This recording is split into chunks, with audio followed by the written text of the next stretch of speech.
This is the ALU of my homebrew 8-bit CPU. I've already pulled it out of the CPU because in the previous episodes we've been busy adding more and more instructions and operations to this ALU. And these all perform a certain combination of operations of the left-hand side input, the RD operand, and the right-hand side input, the RS operand, plus a carry flag that is stored in a carry flag register. We do additions, shifts, and inversions of the right-hand side, and by combining them properly, you get the different ALU operations. Now, we have been using 4 bits in the instruction to control the ALU operation. 2 bits were connected to the carry operation, and 2 bits were connected to the shift operation. And we also have the subtract control signal here, which inverts the right-hand side input, and we've connected that to carry operation bit 0. And furthermore, carry operation 2 and 3 are actually connected to the same input, to the carry flag input. And this has allowed us to use the lower bit of the carry operation to control the right-hand side inversion. Now, for the sake of argument, let's consider that the right-hand side inversion is a separate control signal and it's not connected to the carry operation. So we can separately indicate whether the right-hand side should be inverted or not. And let's make carry operation 2 select the sign bit of the left-hand side, bit number 7, as a carry input, because it doesn't make sense to have 2 carry operations select the exact same value as the carry, especially if the right-hand side inversion is not connected to carry operation bit 0 but is independently controlled. This means we now have 5 signals to control the ALU, 2 carry operation bits that select one of 4 carries, 2 shift operation bits that select one of 4 left-hand side adjustments, and the right-hand side inversion signal. 5 control signals means there are 32 different combinations, so there are actually 32 different potential operations we can do with the ALU. Not all of these combinations do useful work though. For example, copying the RS value into RD is redundant because we already have a move instruction.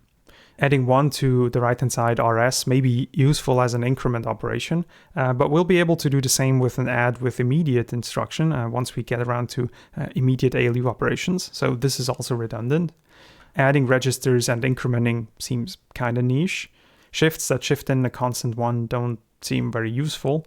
Additions that involve the left-hand side sign bit are kind of strange. Shifting in the sign bit on the left shift is weird, but doing a right shift and shifting in the sign bit at the top is very useful. Usually this is called an arithmetic right shift, and we definitely want to have that in the ALU. So this would be a good operation to have. This is another increment we can do with immediate operations. Inverting the right-hand side is definitely a useful operation which we'd like to have. This is generally called a NOT operation. Subtracting registers and decrementing them seems niche, and shifts that add 255 to the result are kind of bizarre. There's some more weird operations that involve the sign bit of the left-hand side. No idea what that would be useful for. Negating the right-hand side input and adding a carry seems strange as well. And there's some more shifts that add 255 to the result, which we really don't have any use for. So hidden behind these 5 control signals are 32 distinct operations, and not all of them are actually useful. On the breadboard, the subtract control signal, which inverts the right-hand side, is hardwired to bit 0 of the carry operation. And this means that we can only access the green ALU operations today, since we can't control the right-hand side inversion independently from the carry operation. So the arithmetic right shift and the NOT operations are out of reach, even though they would be very nice to have. And kind of conversely, some of the green operations that we could execute on the ALU today are actually pretty pointless, but they still use up instruction bits and encoding space. We really want to be able to independently configure all 5 control signals such that we gain access to all of these 32 instructions. But out of these 32 instructions, only 11 are useful to us. That's just 34%. And once we add logic operations, we'll have 8 or more control signals in the ALU. That's 256 possible operations, and only a few, maybe 15 or 16, are going to be useful. Instead of wiring all these control signals directly to the instruction and wasting precious instruction bits, let's do some operation decoding. And I've got just the right chip that lets us do that. This is the ATF16V8B. This is a high-speed, electrically erasable programmable logic device. This means that it has a bunch of inputs here on the left side, has a bunch of outputs here on the right side, and the actual logic function that this chip performs is programmable and reprogrammable electrically. That means that if you have a small programmer, which are very cheap to get, you can plug this chip into it and write a bit of configuration on your computer and then download that configuration onto this chip. And then that will dictate what the exact logic function is that is performed by this chip. And this 16V8 is a very old, early, simple flavor of a programmable logic device. This is what's called a programmable array logic chip, which is a very simple way to make a bit of programmable logic. And these PAL chips are an early precursor to the modern day complex programmable logic devices that you can find. For example, FPGAs, field programmable gate arrays, which can hold millions of registers and programmable logic blocks, and you can put entire CPU cores into them. Now this chip can run in a few different modes. There's a register mode, a complex mode, and a simple mode. And for now, I'm just interested in the simple mode, so let's go look up how that works. In simple mode, every output of the chip is driven by 8 AND gates, which feed into one big 8-input OR gate, and that result of the OR gate is run through an XOR to perform inversion, and that's basically what's produced at the output. And this is how it works in more detail. So on the right here, you can see the different outputs that the chip has, and then each is driven by this output logic block, which is basically the big OR gate and the XOR for inversion. And then you have 8 AND gates feeding into this output logic. And each of the AND gates can be connected to any of the input lines here that run vertically. And that's basically all there is. These input lines come in groups of 4. The first pair is always connected to one of the inputs in its non-inverted or inverted version, and the second pair is connected to some other output or primary input, again in non-inverted and inverted version. And then these AND gates basically have 32 distinct inputs, one for every one of these vertical input lines. And by programming it, you pick which of these vertical connections are actually made with the AND gate. A few episodes back when we started building up the ALU and when we were discussing how to build adders from scratch, from first principles basically, we were talking about the disjunctive normal form, which was basically an OR gate connected to a whole bunch of AND gates. And it's possible to convert every Boolean equation into this disjunctive normal form, into a big OR gate that is connected to a whole bunch of AND gates. And if you look at the structure of this chip, that's basically what this chip allows you to do. Every output of this chip can be a Boolean DNF expression, a disjunctive normal form expression, with up to 8 AND terms in it. So whatever the Boolean logic is you want to program in here, you have 8 inputs available, you have 8 outputs, and as long as your Boolean expression translates into a disjunctive normal form that has 8 terms or less, this chip can implement it and will do the right thing as you would expect. So this chip is really handy and it's quite readily available. As you can see, this will cost you around $1.20 at various online resellers. And you can even order them in bulk at places like Amazon or eBay or AliExpress. So let me add this chip to the ALU breadboard and let's program some logic into it and try to do some ALU operation decoding. This is such an ATF16V8B chip. It has 8 inputs on the left and 8 outputs on the right.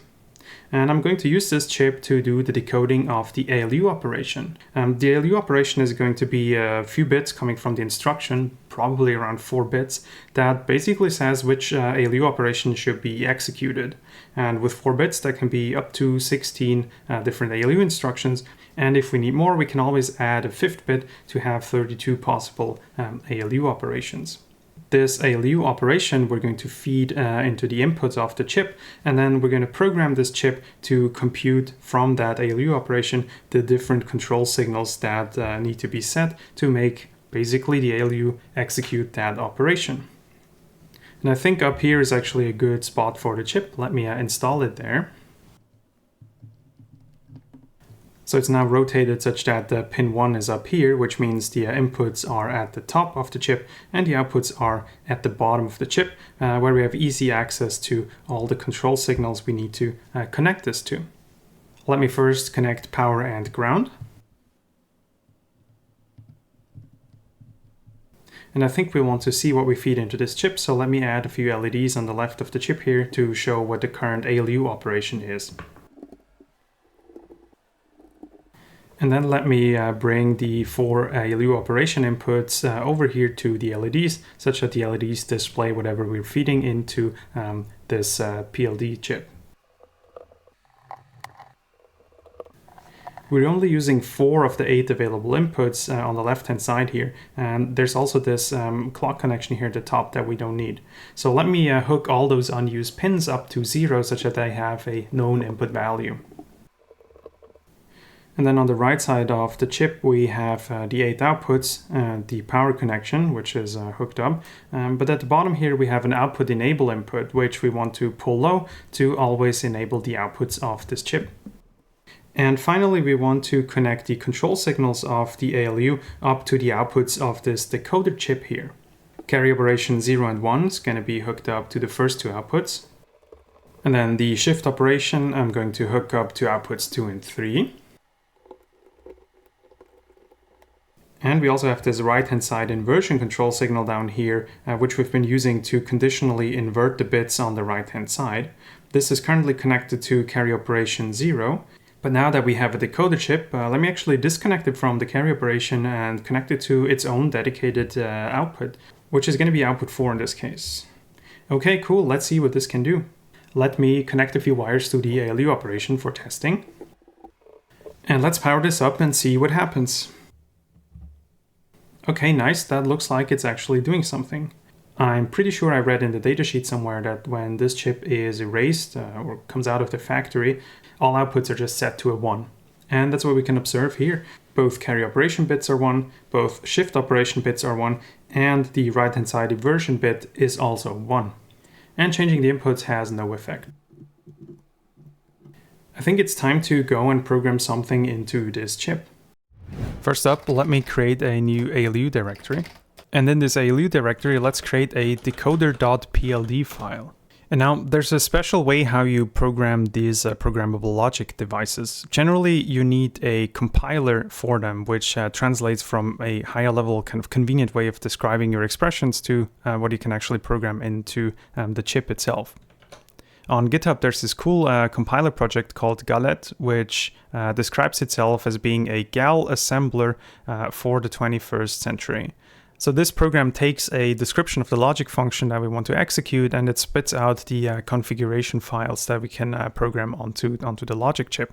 Let me rummage through the tests a bit to figure out how the file needs to look like that this compiler can actually ingest. It looks like there's a combinatorial example here. Let me take a look at that. Let me copy this into my text editor. So the format seems to be pretty simple. You start out with the kind of logic chip that you're using. You give it a name. You have a list of pin assignments. Basically, you give a name to each pin of the device. Then you have a list of output assignments. Basically, for every output, you have a logic function assigned. And you can have a little bit of a description down here, which is probably being ignored. So I think we should be able to replicate this. So let's go through from the top. First up, let's call this ALU decoder. And then let's write up some pin names. Pin number 1 is the clock, which we haven't really used. And then follow the inputs of the chip. We've decided that the first 4 of those represent the ALU operation. So let me just give them a name, maybe F0 all the way up to F3. And then the other 4 inputs we haven't really connected and we're not using. And finally, the last pin on the side is ground. Then onto the other side, but this time we go from the bottom up. Pin number 11 was the output enable. The last 3 outputs we left unconnected. Output number 4 we connected to the right-hand side inversion. Output 3 and 2 are the shift operation. And output 1 and 0 are the carry operation. And the final pin is power. Okay, that looks roughly like the format we've seen in the example. So let me get rid of this. Let me also add a small description. So let's try a few simple logic equations here for the output. For example, let's set the right-hand side inversion signal to a constant 1, and maybe shift operation 0 to a constant 0. Maybe carry operation 1 could be an AND of the first two inputs, and carry operation 0 could be the AND of the inverted inputs. And then maybe a little bit more complicated, let's make shift operation 1 the XOR of the two inputs. And now we can't just write XOR here because that's not an operation that's supported on this programmable logic device, but we have to provide the disjunctive normal form of the XOR gate. We have to break it apart into individual AND and OR gates. And I think that's about it. Let me get rid of this stuff down here, which we copied from the example. And let's run this through the Galette compiler and let's see if that works. Okay, so that looks like it did something. Let's take a look. So this PLD file is the one that we created. And then it looks like the Galette compiler produced quite a few other output files. Let's go through them. There's this decoder.chp. That looks like some ASCII art representation of the chip. And you can see the input and the output pins of the chip with the correct names that we've assigned. That is pretty cute. There's this fuse file. This looks like the fuses that you need to program. It's basically the configuration that you download into the chip. And as you can see, there are these groups of 4 wires where each pair corresponds to an input and its inversion and an output and its inversion. And it basically, for each of the 8 AND gates per output, it configures to which inputs this has to be connected. As you can see, the Galette compiler figured out where to put these X's, where to make the connections. So for carry operation 0, it looks like we're taking the first input inverted and the second input inverted, and we're feeding that through the big AND gate. And that's indeed what we're doing. Then we also have this JED file. This is the one that we can actually give to the programmer. This basically describes how to program this device when it's mounted in the programmer. And this pin file seems to contain a plain old pin list. So that's very neat. It's pretty old school, but it seems to be working. We can write a few Boolean equations here and run it through Galette. And Galette will output the configuration file that we need to flash onto this chip. So let's go give that a try. Let me get the chip into my programmer and then let's program this and let's see what happens on the breadboard.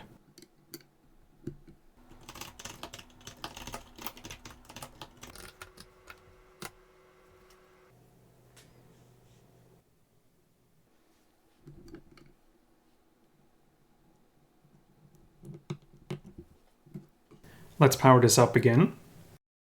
In our logic functions, we've only been using the top 2 inputs for now, and those are both set to 0. Shift operation 1 is just the XOR of both inputs. Carry operation 1 is the AND of both inputs. And carry operation 0 is the AND of both inputs inverted. And that's correct. Let me change the inputs such that we have a 1 and a 0. And that also looks good. 0 XOR 1 is indeed 1. That's correct. 0 and 1 is a 0. That's correct. And then the inversion, 1 and 0, is also 0. So that's correct. Let me set both inputs. So 1 XOR 1 is 0. That's correct. 1 and 1 is 1. That's also correct. And the inversion of that, 0 and 0, is 0. That's also correct. And since we didn't use the other inputs, they have no effect on the output. Still the same. That's very exciting. We were able to write down a few Boolean functions into a text file, run it through a compiler, and then program the settings into this chip here. And then this chip ends up implementing the logic functions that we have programmed. So let's go back to the text editor, make a list of all the ALU operations we want to support, and then figure out what Boolean functions we need at the outputs to translate between that ALU operation coming in at the top to all the control signals we have here. To get started, let's create a text file with a table in it where we show all the ALU operations we want to support, what the encoding of the ALU operation is, and what the control signal configuration is that we want the decoder to output. Let's start out simple with the add operation. Let's assign this ALU operation 0, so the function input, the F0 to F3, is going to be all 0. To do the add, we need carry operation 0 and shift operation RD, which is just passing through the left-hand side unchanged, and we don't want to invert the right-hand side. Add with carry is similar. Let's assign that opcode 1, but now we use the carry flag as carry input. Subtract and subtract with carry work almost the same. The only difference is that for subtract we want to use carry operation 1 and not 0, because we need to inject a 1 to do the 2's complement. And then for both subtraction operations we want to invert the right hand side, because this is what gives us 2's complement. Now a new operation we can do, now that we have separate control over the right hand side inversion, is to have a NOT operation, which just inverts the bits in a number. And this one is pretty straightforward. Let me pick opcode 4 for this. The carry operation is 0 because we don't want any carry, and the shift operation is 0 because we want the left-hand side of the adder to be set to the constant 0, and we set the right-hand side inversion bit to do the Boolean NOT operation. Before, this wasn't possible because this right-hand side inversion signal, where we have a 1, was connected to carry operation bit 0, which needs to be a 0 in this case. So this is a cool new addition that we can do because we have an ALU decoder.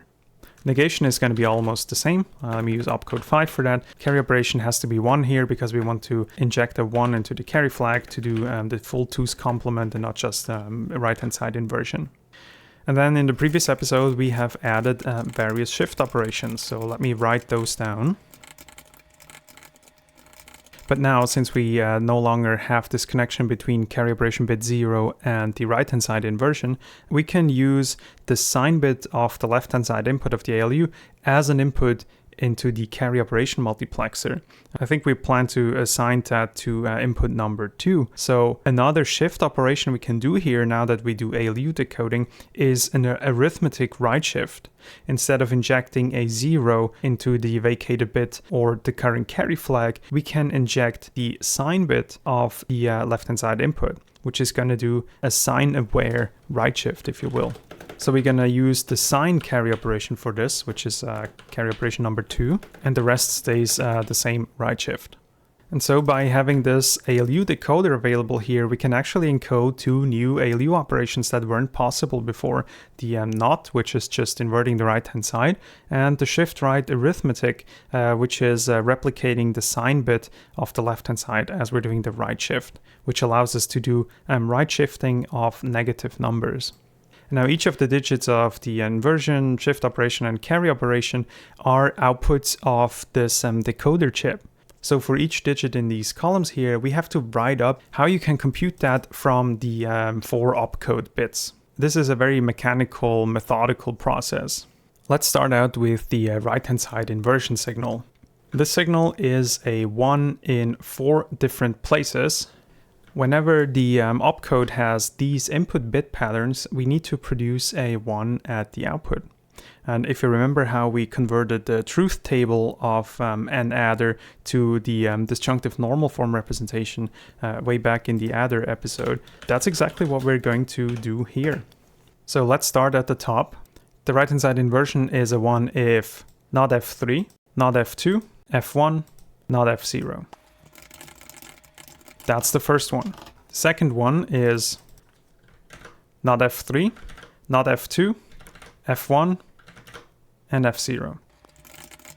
Both sides of this OR operation, both sides of this plus sign, are identical except for F0, which appears both as F0 and as not F0, which means we can factor out the F0 and not F0.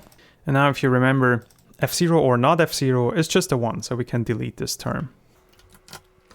Next up, not F3, F2, not F1, not F0. And the fourth one, not F3, F2, not F1, F0. And again, F0 appears both in the inverted and uninverted form, so this term does not depend on F0 and we can just factor it out. This was the very mechanical procedure of turning this big truth table up here into an actual Boolean expression for the right-hand side inversion output. Shift operation 0 seems to be pretty simple. It looks like it's just the inverted version of F2, so let's write that down. Then shift operation 1 has 5 1s that we need to generate for these opcode bits.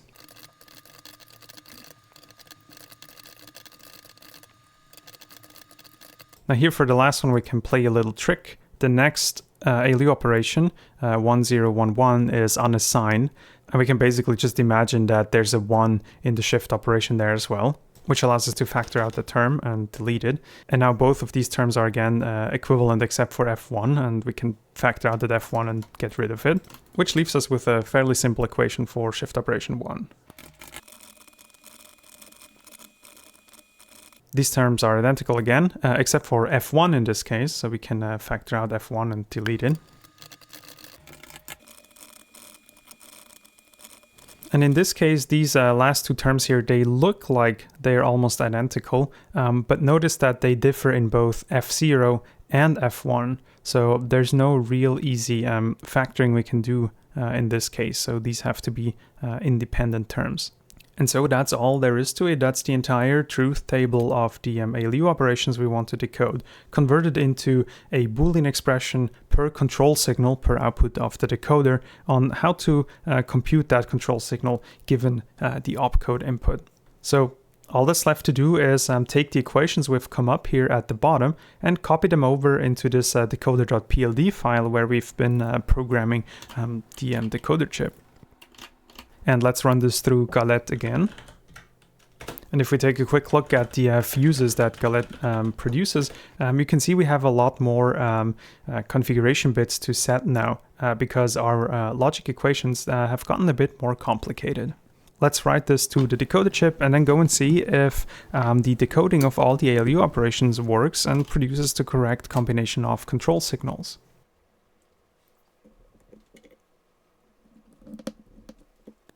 Let's go through all the instructions and let's verify that all the control signals are set correctly. ALU operation 0 is addition, and we want to see carry operation 0, shift operation 1, and no inversion. ALU operation 1 is add with carry, and we want to see carry operation 3, shift operation 1, and no inversion of the right-hand side. Operation 2 is subtraction. We want to see carry operation 1, shift operation 1, and the right-hand side inverted. Operation 3 is subtract with carry. We want to see the carry operation set to 3, the shift operation set to 1, and the right-hand side to be inverted. Operation 4 is a new one. It's the NOT operation. We want to see the carry operation 0, the shift operation 0, and the right-hand side inversion set to 1. Operation 5 is negation. We want to see carry operation 1, shift operation 0, and the right-hand side to be inverted. Operation 6 is shift left logical. We want to see carry operation 0, shift operation 2, and no inversion of the right-hand side.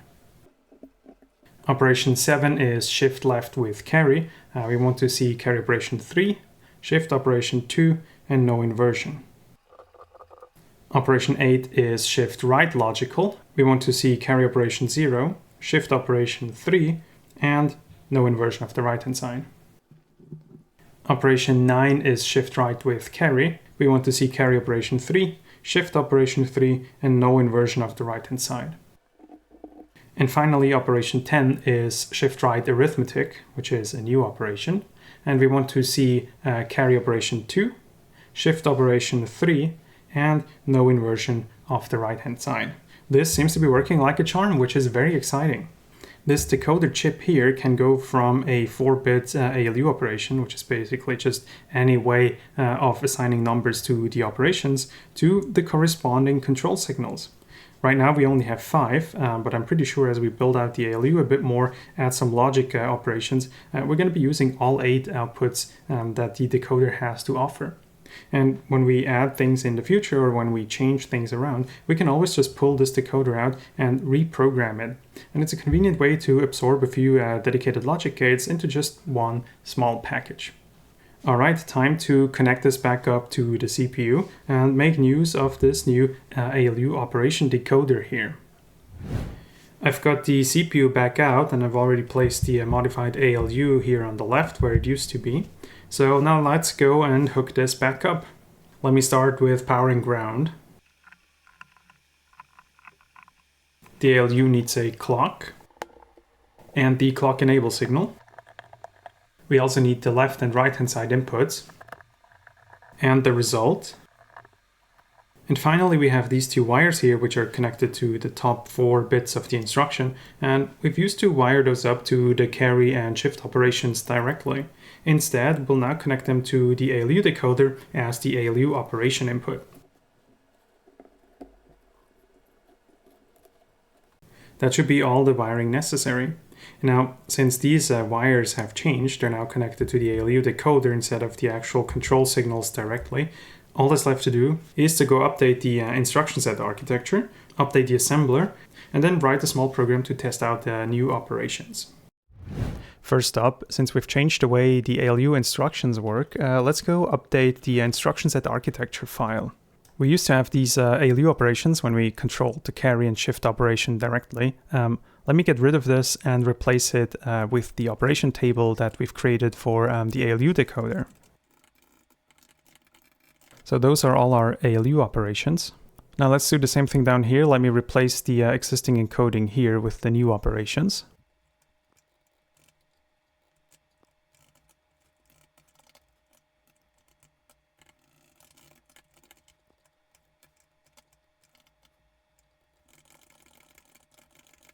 So these are the ALU instructions, but they now use this ALU opcode that the ALU decoder picks apart and turns into individual control signals. And the control signals are no longer of concern here in the instruction set architecture.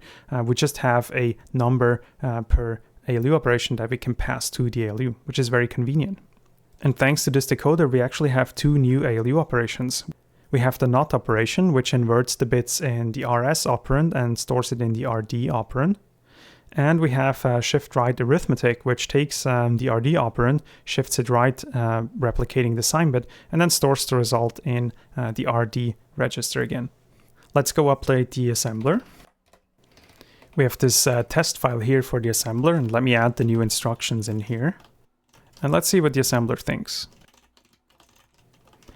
Does not seem to be happy because it doesn't know how to deal with the new instructions. So let's go fix that. Let's add those to the assembler. First up, we need opcodes for NOT and shift right arithmetic. Then we want to parse these instructions properly.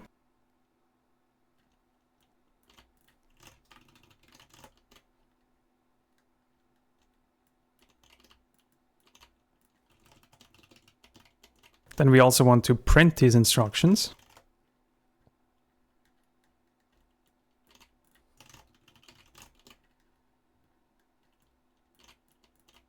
And we need to encode the instructions into their binary form properly.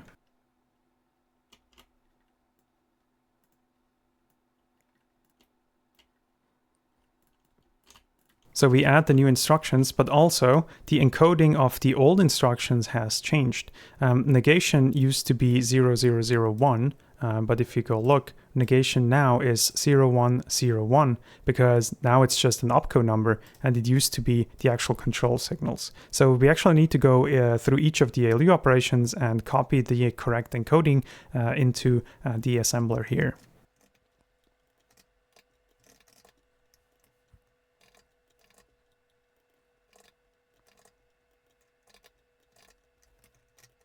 And that should do the trick. Let's try to assemble that test file again, which seems to work.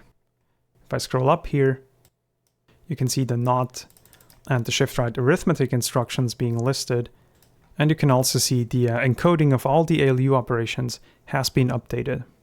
Let's write a new program to test out the new instructions that we've just added. Let's maybe call it test ALU, and we'll build this out to be kind of the general ALU test that we can run. Let's clear the registers first.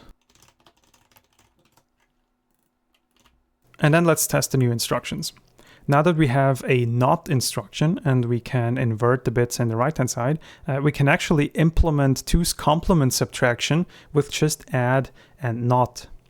Basically, if you remember, subtraction, A minus B, is the same as A plus B inverted plus A1. So let's do that. Let's compute 24 minus 19. So we want to compute R0 plus R1 inverted plus 1. Let's invert R1. And then let's add the value in R1 to R0. At this point, we've computed R0 plus R1 inverted. So all that's left to do is to add 1 on top of that. So let's load the value 1 into R1 and then add it to R0. And at this point, we've computed R0 plus R1 inverted plus 1, which is effectively R0 minus R1. And because we had 24 and 19 in R0 and R1, we've effectively computed the value 5 at this point. Let me clear out register R1, and then let's add a NOP to separate this from the next test. Let's also give the shift right arithmetic instruction a good test. One interesting thing about left shifts and right shifts is that they behave like multiplications or divisions by 2. So let's try to divide a number by 4 by right shifting it 2 times. And let's try this with a positive number and a negative number, because the shift right with arithmetic has special treatment of the sign bit. So even if the number is negative, doing the right shift should behave exactly like a division by 2, which would not be the case if you use the regular logic right shift, which would just shift in zeros at the top. So the negative number would become positive on the right shift, and so that wouldn't work. So how about we use the number 84 and we shift it right 2 times to divide it by 4. Basically a division by 2 for every right shift. And let's also divide the number minus 84 by 4.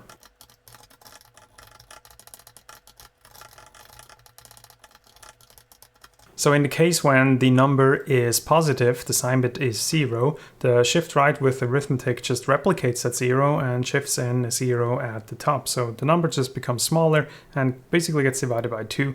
And so 84 divided by 4 ends up being 21. But when the number is negative, when the sign bit is 1, the shift right arithmetic replicates the sign bits and so basically shifts in a 1 at the top. And this causes the number to, in its 2's complement form, behave exactly like a division. So the minus 84 becomes a minus 21 when we divide it by 4 by doing 2 right shifts. So these are the 2 instructions we've added, the NOT and the shift right with arithmetic. Let me add a halt instruction here at the bottom such that the program just stops at this point. This test is pretty straightforward now. We're only testing a handful of ALU operations. We have a NOT, an add, and a shift right arithmetic, so it's not very complete. But as we build out the ALU and we keep changing things and changing the encoding, I'd expect us to build out this test to basically give every single instruction a good testing and see that it works. Let's assemble this into a binary. That looks pretty good. We cleared the registers, perform a subtraction by using the NOT instruction, and then do a divide by 4 using the shift right arithmetic. Let me write this to the program memory, and then let's step through it on the actual CPU and make sure that everything works.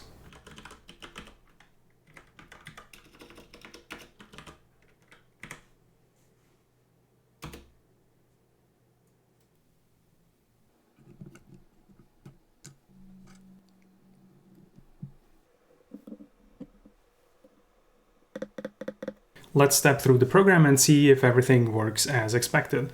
First up, we're going to do the usual clearing of the register file.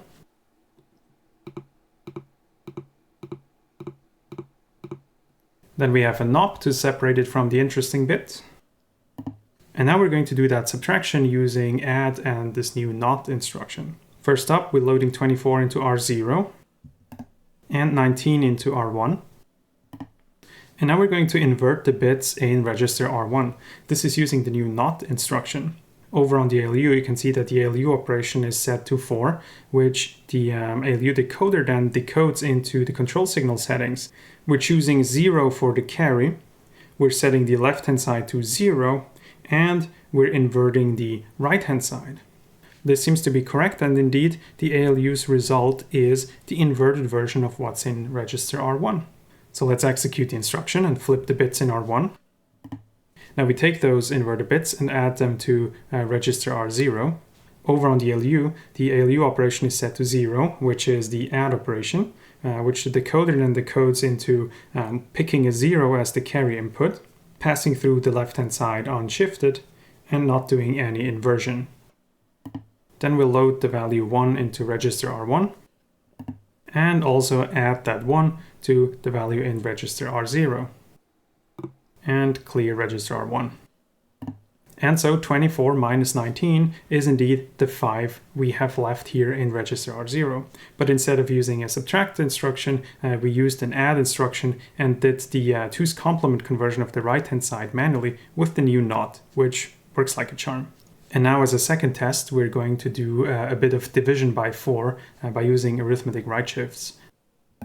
First up, we're loading the value 84 into register R0. And now we're going to shift that to the right. To do this arithmetic right shift, the decoder selects the sign bit RD7 to be shifted in at the top. It configures a right shift and no inversion of the right-hand side input. And as a result, we indeed get a right shifted version of what's currently in R1. But the topmost bit doesn't seem to be correct. It looks like a 1 got shifted in instead of the current sign bit, bit number 7 of what's in the register, which is a 0. So we'd expect a 0 to be shifted in at the top. And indeed, we forgot to update the connection of this carry selection multiplexer here. The carry operation multiplexer has inputs 2 and 3 connected to the carry flag. But now with this decoder, we actually changed one of the assignments here. Input 2 is now the sign bit input.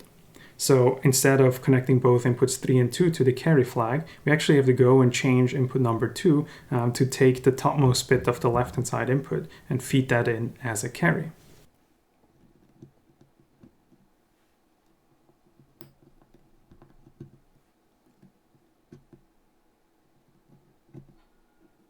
That looks a lot better now. When we're selecting carry operation 2, which is this new sign operation, we're now actually picking the sign bit of the left-hand side input, which in this case is a 0, so we're shifting in a 0 at the top. So this seems to be working. Now let me execute this right shift, which is going to effectively divide the value in R0 by 2, making it 42. And now we're going to do the exact same instruction again. We're going to right shift the bits in R0 here, which is going to be effectively a divide by 2. And indeed, that leaves a 21 in register R0, which indeed is 84 divided by 4. Now to demonstrate that this is also correct for signed numbers, which is what the shift right arithmetic is all about, we're going to load the value minus 84 into register R1. And then we're going to do the same right shifts. Again, we're selecting shift right arithmetic as the ALU operation, but this time, since we're doing a right shift and we're using the sign bit as the carry input, we're not shifting in a 0 as we did before, but we're shifting in a 1 because it's a negative number and the sign bit of what's in register R1 is set. And so that sign bit just gets replicated. Now when I execute the instruction, you will see the bits in register R1 shift to the right, effectively dividing it by 2. So this is a minus 84 here, which now becomes a minus 42, and a minus 21 after the second shift. And this minus 21 is indeed minus 84 divided by 4. So this is really exciting. This all seems to be working. We have this new ALU decoder, which takes a 4-bit ALU opcode instead of actual control signals, and it decodes them into the actual control signals that the ALU needs to set. Right now, we only have 5 control signals, but in the future, as we expand the ALU, we'll have a lot more of them. And this gets around the problem that with a lot more control signals, we don't have enough instruction bits to actually just directly connect them to them. And that would also waste a lot of instruction bits because a lot of the combinations of control signals here produce strange or not really useful operations. And so by having this decoding step here, we can have a very compact kind of enumeration of all the operations that we can execute, and then the decoder will do the hard work of actually figuring out what to do with the control signals. And this also gives a nice kind of abstract interface between the ALU of the CPU and the decoding pipeline, where you're not communicating in terms of control signals and low-level details of how the ALU works, but the CPU and the decoder just tells the ALU which operation it would like to execute, and the ALU takes it from there. And I think that's going to be a general pattern here in the CPU build, where the main pipeline here will do some lightweight decoding of the instruction, figure out what the instructions generally do and which registers they access, but then they actually send more detailed opcodes to the individual functional units, in this case the ALU, and the functional units then figure out what to do on their own. In the next episode, I think we'll finally get around to implementing logic operations like AND, OR, and XOR here in the ALU. Because now that we have this decoder, we can have a lot more control signals in the ALU that don't need to directly hook up to the instruction bits. So this is going to be very useful to define additional instructions. I can't wait to finally make that happen in the next episode. Like and subscribe if you want to see more of this, and see you next time.